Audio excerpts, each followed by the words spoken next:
Hello students, आज हम लोग साइंस के चैप्टर 9 आवर सोलर सिस्टम में एक नया टॉपिक पढ़ेंगे और टॉपिक का नाम है अर्थ। आज हम लोग अर्थ के बारे में जानेंगे।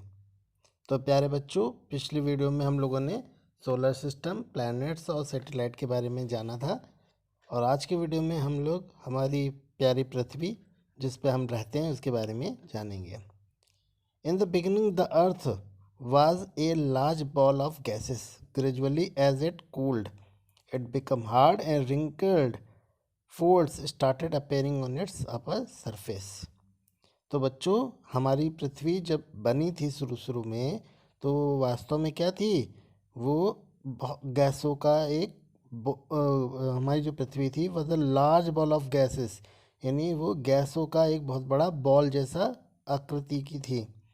ठीक है, ग्रेजुअली धीरे धीरे ये क्या होने लगा, ये जो एज इट कूल्ड, ये ठंडी होने लगी। शुरू में जब हमारी पृथ्वी थी ना, बहुत गर्म गैसों की बनी हुई थी, लेकिन धीरे धीरे ये ठंडी होने लगी। And it become hard and wrinkled fold started appearing on it's upper surface. और धीरे धीरे ये क्या होने लगी, ये हार्ड होने लगी, कठोर बनने लगी। एंड इसकी जो अपर सरफेस है यानी ऊपरी सतह है, उस पर रिंकल्ड फोल्ड जो है स्टार्टेड अपेयरिंग दिखाई देने लगे। तो इसका मतलब क्या समझे? इसका मतलब ये है कि हमारी जो पृथ्वी थी शुरू में क्या हुई थी, बहुत गर्म थी, लेकिन धीरे धीरे मतलब रहने वाली कंडीशन नहीं थी, जीवन लायक कंडीशन नहीं थी। फिर धीरे धीरे ठंडा होते होते होते होते ये हार्ड होने लगी और फिर इसकी सरफेस पे रिंकल फोल्ड्स जो है दिखाई देने शुरू हो गए।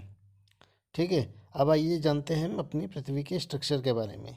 तो बच्चों, हमारी पृथ्वी को के स्ट्रक्चर को हम लोगों ने 3 लेयर में 3 परतों में डिवाइड किया है। The structure of earth can B divided into 3 layers. 3 layers में डिवाइड किया है। पहला लेयर बाहर का होता है, आउटर मोस्ट लेयर, जिसे हम लोग क्रस्ट कहते हैं, is called the crust. It consist of water, land, mountain. ठीक है, और इसी क्रस्ट पर क्या होते हैं, आपको पानी मिलता है, लैंड होता है और साथ में पहाड़ भी इसी पे, और बहुत वनस्पतियाँ, हर चीज़ इसी पे मिलती हैं। Below the crust is the mental. आप क्रस्ट के नीचे जाओगे तो दूसरा जो लेयर है वो मेंटल का लेयर है। और ये जो मेंटल होता है वो किससे बना होता है? It is made up of rocks and metals. ये रॉक और मेटल का बना होता है। The upper most part, the inner most part is called the core. अब इस मेंटल के नीचे भी जो होता है, वो सबसे अंदर वाला जो भाग होता है उसे हम कोर कहते हैं। तो सबसे ऊपर क्रस्ट, उसके नीचे मेंटल, और सबसे लास्ट वाला जो लेयर होता है वो कोर होता है। अब ये जो कोर होता है ना, उसमें भी 2 लेयर होती हैं। एक इनर कोर होता है, एक आउटर कोर होता है। तो जो इनर कोर होता है वो सॉलिड बॉल जैसा होता है। ठीक है, ठोस बॉल जैसी आकृति का होता है, जो entirely made up of iron, जो पूरी तरह से आयरन का बना होता है। और उसके बाहर यानी जो आउटर कोर होता है वो लिक्विड का बना होता है। ठीक है, और it is made of मॉल्टन rock. और ये पिघला हुआ, मतलब ये जो लिक्विड होता है वो पिघला हुआ चट्टानें होती हैं, जिनको मैग्मा कहा जाता है। ठीक है बच्चों, तो इस तरह से हम लोगों ने हमारी पृथ्वी के बारे में और पृथ्वी के स्ट्रक्चर के बारे में जाना। अब आइए आगे देखते हैं। जैसा कि आप ये तस्वीर देख रहे हैं, इसमें हमने पृथ्वी के आधे हिस्से को मतलब आधा पोर्शन काट करके, मतलब उसका सेक्शन करके और आपको दिखाया है। देखिए, सबसे ऊपर जो है वो क्रस्ट है, उसके नीचे आपको जो ब्राउन कलर का दिखाई दे रहा है वो क्या है, आपको यहाँ पर मेंटल वाला पोर्शन दिखाई दे रहा है।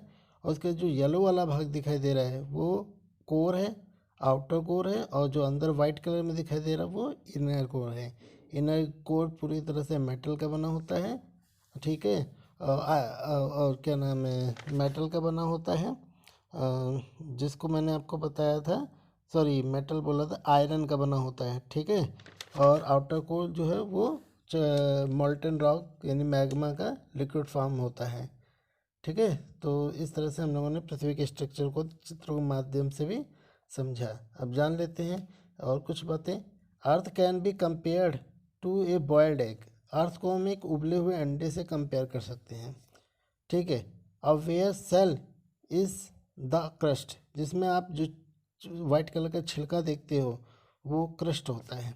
वाइट पार्ट इज मेंटल, जो वाइट वाला पार्ट होता है वो मेंटल होता है, और येलो वाला भाग जो होता है वो कोर होता है। तो इस तरह से हम पृथ्वी को अंडे से कंपेयर के स्ट्रक्चर को अंडे से कंपेयर करके भी समझ सकते हैं। ठीक है बच्चों, तो यहीं पे हम वीडियो समाप्त करते हैं, और नेक्स्ट वीडियो में हम लोग पृथ्वी के अलग अलग मूवमेंट के बारे में पढ़ेंगे। बहुत बहुत धन्यवाद।